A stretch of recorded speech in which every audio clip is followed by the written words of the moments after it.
Em 1982, Michael Jackson mudou a história da música para sempre. O rei do pop dominava premiações, revolucionava videoclipes na MTV, quebrava recordes e redefinia o que significava ser uma estrela global.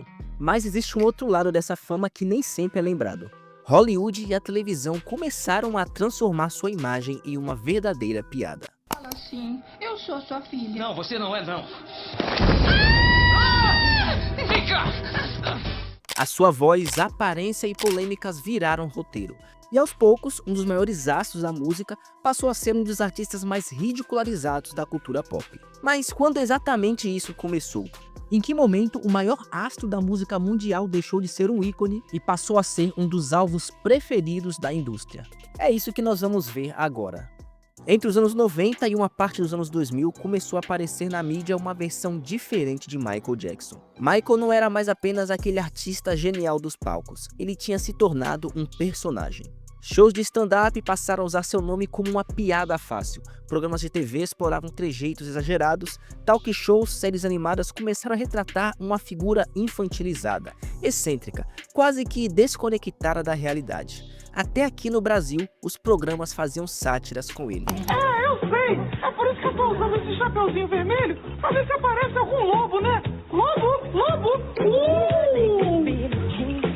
Esse movimento ganhou força principalmente porque em 1993 surgiram as primeiras acusações públicas de abuso contra o cantor.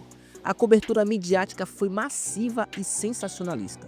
Tabloides estampavam manchetes diariamente e a imagem dele passou a ser debatida não apenas como um artista, mas como aquela figura controversa. Independente das decisões judiciais que vieram depois, o estrago na percepção pública já estava feito. Michael tinha deixado de ser o maior astro do planeta, aquele que tinha revolucionado a música com Thriller, e passou a carregar uma aura de estranheza e suspeita que o humor televisivo explorou sem freio. E se teve uma família que soube transformar esse momento cultural em humor escrachado, foram os irmãos Wayans. Nos anos 90 e no começo dos anos 2000, eles estavam no auge da comédia, e eles acabaram criando um estilo próprio. Exagerado, politicamente incorreto e direto ao ponto, sem medo de tocar em assuntos delicados. Para eles, todo mundo poderia ser zoado. Celebridades, tragédias, política, cultura pop. Tudo na mão deles virava piada. E obviamente Michael Jackson, naquela fase em que sua imagem já estava cercada de controvérsias, acabou se tornando o alvo perfeito. Com a franquia Todo Mundo em Pânico, o humor sobre o cantor ganhou forma explícita no cinema. A versão que eles mostravam era totalmente caricata. Trejeitos exagerados, vozes infantilizadas e piadas diretas sobre as acusações que acabavam rondando o seu nome. Não era uma referência sutil, era totalmente escancarado. E a primeira vez que Michael apareceu na franquia foi no filme Todo Mundo em Pânico 3. Você pode me ninar nos seus braços fortes e cabeludos. O que você fez com a Sue? Eu nem toquei nela, eu juro. Eu não acredito em você. Por favor, pelo amor de Deus, é uma menina. Seu tarado! É bom fazer isso com os outros, hein? É bom? Na época, os advogados do Michael até chegaram a pedir a remoção dessa parte do filme, mas nós vimos que não aconteceu. O que os Wayans fizeram foi aproveitar um clima cultural que já existia. A mídia alimentava o escândalo, o público estava curioso e o humor transformava tudo isso em entretenimento. Era o retrato de uma época em que a comédia não tinha muitos freios, e quanto mais polêmico, maior era o impacto. Tanto que essa não foi a única vez que Michael apareceu na franquia. Em Todo Mundo em Pânico 4, nós podemos ver mais uma das aparições do Michael. Oh, menininha, você tá sozinha? Eu cuido de você, não é, gente? Vem cá, você tem um irmãozinho? Larga minha filha! O sucesso desses filmes ajudou a consolidar essa imagem estranha para uma geração inteira.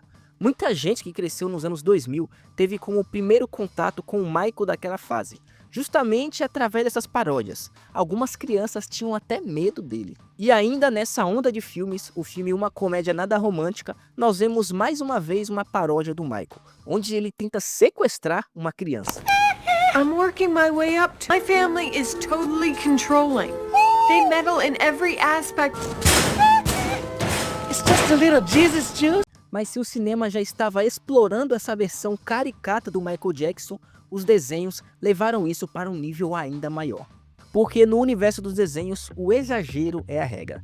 A sátira pode ser um pouco mais ácida, mais absurda e muitas vezes mais cruel. Séries animadas voltadas para o público adulto começaram a usar a imagem de Michael como um símbolo de excentricidade. Aquela voz fina dele virava um sussurro quase infantil, e os traços físicos eram amplificados ao extremo.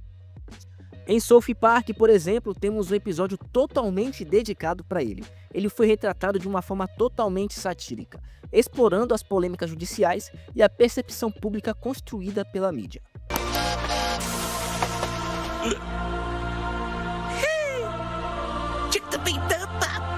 Vamos subir na árvore. Venham, subam na árvore, subam. Minha árvore. Ihu! Oh! A série era conhecida por não poupar ninguém. Ela usava o choque como uma ferramenta de humor, e Michael virou parte desse repertório muitas e muitas vezes. Já em Family Guy, as piadas eram rápidas, muitas vezes jogadas como comentários soltos no meio do episódio.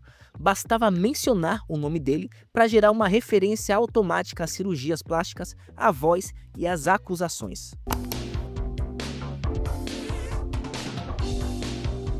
Uau, parece que o Michael Jackson está vindo me pegar.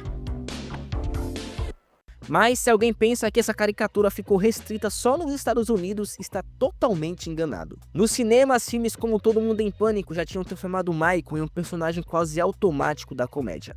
Já na TV americana, animações como South Park e Family Guy exploravam versões exageradas da sua imagem. Mas o curioso de tudo isso é que essa representação acabou atravessando fronteiras. No Brasil, o programa Pânico na TV, que depois virou Pânico na Band, também acabou entrando na onda. O programa, conhecido pelo humor escrachado e pelas imitações exageradas, apresentou versões caricatas do cantor, destacando exatamente os mesmos elementos que já estavam consolidados na cultura pop mundial. A aparência transformada, a voz delicada e os trejeitos considerados estranhos. Me diz uma coisa, um programa de TV. Criança Esperança. Criança Esperança. Uma sobremesa. Pede moleque. Peraí. Isso revela algo bem interessante. A caricatura já estava tão sedimentada no imaginário coletivo que bastava uma peruca preta, maquiagem branca marcante e uma voz fina para o público entender a piada instantaneamente. Não era preciso explicar nada, a referência já estava pronta. Ou seja, a indústria do entretenimento americana pode até ter ajudado a moldar essa imagem, mas ela se tornou global. A figura do Michael personagem passou a existir paralelamente ao Michael artista. É como se a cultura pop tivesse feito uma transição silenciosa. Nos anos 80, Michael era o mito intocável. Nos anos 90, ele virou o ícone controverso. E nos anos 2000, ele virou uma piada recorrente. E o mais interessante é que essa transformação não aconteceu de um dia para o outro. Foi aos poucos. Repetição das piadas, manchetes sensacionalistas e sátiras foram moldando a percepção pública. O que aconteceu com Michael não é um caso isolado. Na verdade, Michael talvez tenha sido um dos grandes exemplos de um ciclo que se repetiu com muitas celebridades ao longo dos anos. O padrão quase sempre é o mesmo. A mídia, ela constrói o ídolo. No auge de Thriller, Michael era tratado como o intocável. O mesmo aconteceu com Britney Spears no fim dos anos 90. Ela era a princesinha do pop, símbolo da perfeição. Aconteceu também com Justin Bieber, o garoto prodígio, fenômeno adolescente global. Depois vem a fase da exposição excessiva. Mudança de comportamento, crises pessoais, declarações polêmicas, transformações físicas. Tudo começa a ser aumentado. Britney passou a ser perseguida por paparazzis 24 horas por dia. Bieber virou um alvo constante por atitudes imaturas na sua juventude. Com Michael, essa fase começou quando sua aparência virou uma pauta fixa e sua vida pessoal passou a ser manchete constante. A mídia deixou de focar apenas no talento e passou a focar no personagem. E logo depois vem a ridicularização. Aqui o tom acaba mudando de vez.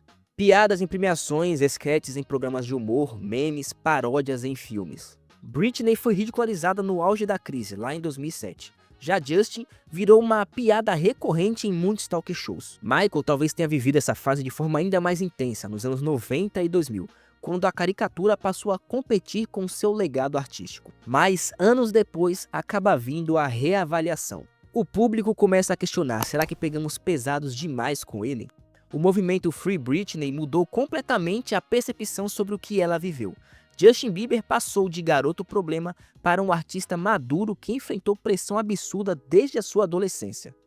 E com Michael, após sua morte em 2009, houve uma onda global de tributos e revalorização da obra. O artista voltou ao centro e o personagem acabou sendo deixado de lado. A morte de Michael não foi só a perda de um artista, foi um choque cultural e global. E quase que imediatamente o tom mudou. De repente, os programas de TV que antes faziam piadas passaram a exibir especiais emocionados. Rádios tocaram seus maiores sucessos sem parar. Fãs lotaram praças, estádios e criaram memoriais improvisados ao redor do mundo. O foco já não era mais o personagem, a piada, mas sim o seu legado. Vieram os tributos, premiações dedicadas à sua memória, artistas declarando influência e documentários recontando sua trajetória. A narrativa voltou a girar em torno do gênio musical, do inovador e do performance revolucionário. E isso acaba levantando aquela pergunta inevitável: por que esse respeito voltou com tanta força só depois da sua morte? Parte da resposta pode estar na própria dinâmica da cultura pop. Enquanto a celebridade está viva, ele é personagem ativo do ciclo midiático. Existe conflito, polêmicas, existe audiência. Após a morte, esse embate acaba terminando. Não tem mais entrevistas controversas, não tem mais manchetes escandalosas. O que sobra é apenas a obra do artista. O caso de Michael escancarou algo desconfortável. A mesma indústria que constrói e ridiculariza também é capaz de canonizar. A linha entre zombaria e reverência pode ser mais frágil do que parece. Será que o mundo precisava perder o artista para conseguir separar o mito da piada? Porque depois de 2009, a piada perdeu força, mas o legado de Michael, esse ficou. Se você gostou desse vídeo, não esquece de curtir e se inscrever, que ajuda o canal a crescer cada vez mais. Toda semana a gente tem vídeo aqui sobre séries, atores, desenhos e curiosidades. Pode clicar também em um desses dois vídeos que vai ter um tema bem interessante. E até a próxima!